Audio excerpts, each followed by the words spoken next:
Bible ഇല്ലായിരുന്നെങ്കിൽ ശാസ്ത്രം ഉണ്ടാകുമായിരുന്നില്ല.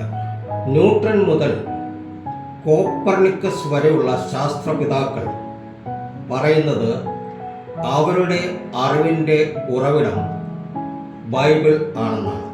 ഈ സത്യം അറിഞ്ഞപ്പോൾ നിങ്ങൾ അത്ഭുതപ്പെടുന്നില്ലേ? 16-ാം നൂറ്റാണ്ട് മുതൽ 19-ാം നൂറ്റാണ്ട് വരെ ലോകത്തെ മാറ്റിമറിച്ച കണ്ടെത്തലുകൾ ലാബോറട്ടറികളിൽ നിന്ന് മാത്രമല്ല വന്നത്. അവ ബൈബിളിൽ നിന്ന് പ്രചോദനം ഉൾക്കൊണ്ടതിനാലാണ്.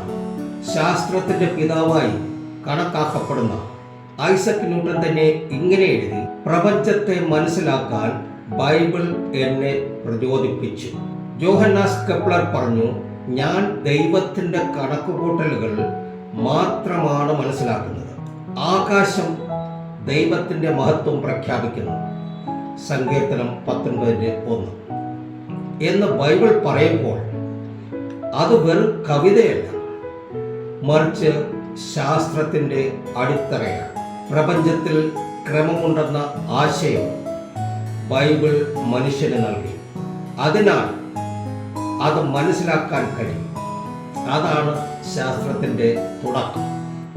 ശാസ്ത്രം നിങ്ങളെ അത്ഭുതപ്പെടുത്തുന്നുവെങ്കിൽ ബൈബിൾ അതിൻ്റെ ആത്മാവിലേക്ക് നിങ്ങളെ പരിചയപ്പെടുത്തുന്നു.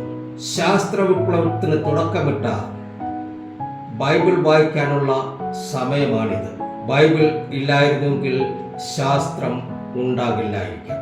ബൈബിൾ വെറുമൊരു മതഗ്രന്ഥമല്ല, അത് മനുഷ്യ ചരിത്രത്തിലെ ഏറ്റവും വലിയ പ്രചോദനമാണ്. അത് പഠിക്കുക, മനസ്സിലാക്കുക, പുതിയൊരു കാഴ്ചപ്പാടോടെ ലോകത്തെ കാണുക. ദൈവം നിങ്ങളെ ധാരാളമായി അനുഗ്രഹിക്കും.